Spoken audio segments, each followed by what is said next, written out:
General Jim Mattis, 40 years in the U.S. Marine Corps. Okay, all set? Whenever you're ready, sir. All right. Marionette Young asked me a question about the toughest decision that I've ever had to make while I was in the Marine Corps. Do you regret the decision, and would I have done anything differently? You know, Marionette, when we go into the Marine Corps, we swear to obey orders and carry them out to the best of our ability and defend the Constitution. So I've not regretted those decisions, and one of the toughest that I could mention to you was after being ordered to attack into the city of Fallujah. I was ordered to halt the attack deep inside the city, and during that first and ultimately aborted attack, ordered to withdraw our Marines and sailors out of the city they had fought for, and they had lost some of their buddies in that fight. So it was a difficult decision. It was a decision taken for reasons that had nothing to do with the tactical situation on the ground. I was concerned to a degree if the Marines would lose confidence in their leadership because of it, but they didn't. I still recall a young saw gunner being interviewed by a television crew talking about how terrible he must feel that he was being ordered out of the city. And he was a slow-talking Marine from down south. He just calmly looked into the camera and said, "Doesn't matter. We'll just hunt him down somewhere else and kill him." And I bring this up because ultimately it's about the spirit of the Marine Corps that nothing really can stop us. And we just don't take refuge in self-pity or any of that kind of stuff. And so as a result, the Marine Corps remains a very feared organization in this world, as it should be. So tough decisions, tough times, and sometimes things don't go our way. Doesn't have anything to do with the decision we make about how we feel about it. Every Marine makes their own decision about how they're going to react, what happens to them. And that's what sets the Marine Corps apart, because when the times get tough, the Marines get tougher. Phil Claiborne wants to know, how did I continue to stay motivated throughout my Marine Corps career? That's real easy. Phil, I'll tell you right up front, there were some jobs in the Marine Corps I didn't care for. I learned to hate minefields at age 21 when the Marine Corps trained me as a second lieutenant in the infantry to go through them. And I continued to hate minefields as long as I had to encounter them throughout my career. But the reason I stuck around the Marine Corps was the spirit of the Marines. I knew I could make a lot more money doing something else, and I knew I could live a lot better quality of life and not be deployed all the time. But it was the spirit of the Marines that kept me motivated. I never went to work feeling like, woe is me, that life is tough or anything else. I look forward to every day, and it's simply because I stuck around the Marine Corps for the right reason, and that was to serve alongside young Marines. Joel Delph wants to know, how do you keep improving as a leader to meet the demand of each role in your career? We all get promoted, you have different roles to play. How do you stay teachable as a leader? I think the most important thing here, Joel, is that you have to assume you must keep improving. If you make that your decision, that you must improve, if you look at every week in the Marine Corps as your last week of peace, and you must be better at the end of this week as a warfighter, then you'll push yourself on your 3-mile run down to 18 minutes, and you'll accept no excuses. You'll push yourself to 21 pull-ups, and you'll accept no excuses. You'll push yourself to read the Commandant's reading list. You'll push yourself that when the things are going tough in the field, you keep your spirit up, and you're the man everyone can turn to, knowing that you don't give up. And you just keep improving every day with the assumption that if you're going to lead more Marines in the future as you get promoted, they expect you to be the physically toughest, the mentally sharpest, and the spiritually just the most undiminished person, that nothing, not cold, not rain, not enemy situation, not frustrating rules can get you down. And you just maintain this body, mind, and spirit improvement at all times. You stay teachable most by reading books, by reading what other people went through. I can't tell you the number of times I looked down at what was going on the ground, or I was engaged in a fight somewhere, and I knew within a couple of minutes how I was going to screw up the enemy. And I knew it because I'd done so much reading. I knew what I was going to do because I'd seen other similar situations in the reading. I knew how they'd been dealt with successfully or unsuccessfully. And so long as you continue along this line, so long as you remember somebody on the other side is watching, hoping that you're not at the top of your game, that you're not reading, that you're not working out, that you're not strong spiritually, then they're going to think they've got you. You want to always be the toughest, the sharpest out there. I've got a question here from Raoul Jr. from Camp Rhino in 2001. It was in southern Afghanistan right after 9/11. Raoul, when you and I were out there, and you asked about a cold night in Afghanistan when I was walking the perimeter by myself, greeting a bunch of young Marines, and what was I thinking about? Well, I think I remember the night in question. If you'll recall, the mortars were firing in one direction, and we had a lot of shooting going on at one side of the perimeter. And the reason they keep some of us gray-haired guys around is because it's not our first war, it's not our second war. And what I was doing was walking to the opposite side of the perimeter, just suspicious if the enemy was perhaps fainting on one side and they were actually going to attack over on your side of the perimeter. So I was over there knowing full well that the Marines at the position that we were being attacked would handle the enemy. I wanted to make certain we were ready for any surprises. So I was over there just checking on the Marines, seeing how they're doing. And all of them wanted to get over to the other side of the perimeter and get in the fight. And I said, oh, you boys just stay right here. There'll be plenty of fighting before this is done. So that's what I was thinking about that night, Joel. And thanks for being out there. It was a cold night. Jonathan Herrera wants to know, what is the one leadership lesson you learned as a general grade officer that you would wished you have known your whole career? You know, you learn all the way through, Jonathan, at each rank. You're learning more.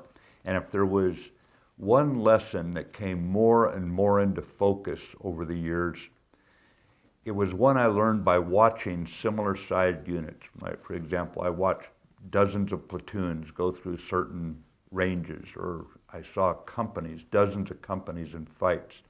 I always wondered what made one unit better than another. They were all well trained. They all came through the boot camp. All of them had been recruited from America, and they were quality young men. So what made them different? It was the junior leadership, the junior NCOs, the junior officers whose coaching, whose animating spirits brought out the best in their troops, who had admired leadership. We all know that earning the trust and respect of your subordinates is critical. You simply have to earn that trust. You have to earn that respect. You have to earn that every day, because when it's all over and done with, you're not going to win any fights as a leader. Your troops are going to win those fights. But there was another word I learned to prioritize as I evaluated units, and that word was affection. It's not popularity with all the favoritism that comes with trying to be a popular person as a leader. That's a road to failure. But affection that you create in a unit, an affection so strong that the troops will stick by one another, they'll carry out the mission even in peril. And I bring this one up because I believe that that kind of affection brings out self-discipline, where people don't want to let down the unit. And I think that if there is one lesson I learned along the way, that the more you can build that kind of affection in a unit, when the going gets tough, when people are getting shot down around you, it'll pull together, it'll pull through. And it'll be a lot smoother organization. It'll move more rapidly against the enemy, more fluidly against the enemy, and it will, generally speaking, have fewer disciplinary problems in garrison, whether they be DUIs, sexual harassment, or all that stuff that you see some jerks do. And on the other hand, when you're in combat, you'll find that they really play hell with the enemy because of what they sense about each other and the conviction they have to supporting one another, their commitment to one another. Philly Best 36, where do you guys get these names? Wants to know, what leadership books do you recommend? It's a great question, because the Commandant's reading list is designed specifically to identify the very best reading there is on leadership. If you go to that reading list, you'll find Gates of Fire. And when you read Gates of Fire, you find you as a young leader will never face anything worse than what fighters have faced in the past. If you read Eugene Sledge's book about with the old breed at Peleliu and Okinawa, you'll find the spirit of the Marine Corps overcoming the most difficult combat conditions. And again, you'll find that you will face nothing new under the sun. You will be able to overcome it if you keep your Marine Corps training and your Marine Corps spirit foremost. It requires you to do a lot of reading because there are many different styles of leadership. You must stay authentic to who you are, but at the same time, we expect you to lead in no uncertain terms. In the Marine Corps, you're not paid to have a midlife crisis or ask people to help you through your midlife crisis. You're there to give the enemy a midlife crisis, and that means you put your Marines together into a good, tough team. And by reading from the Commandant's reading list, you cannot go wrong in getting different leadership ideas that will serve you very, very well. Sepia All the Things wants to know, what did you look for in your NCOs, and how should the relationship between an NCO and an officer complement one another? You know, Sepia, for all NCOs and petty officers in the Fleet Marine Force, I looked for two qualities. I knew I could trust Marines. I made that assumption. I could trust Marines. So what I was looking for was initiative and aggressiveness. I wanted them to have the initiative to take charge, the aggressiveness to carry out whatever the order was. I wasn't interested in them saying that something was difficult. I wasn't interested in the difficulty. Difficulty is an excuse that the Marine Corps will never accept from its sailors and Marines, its petty officers and NCOs.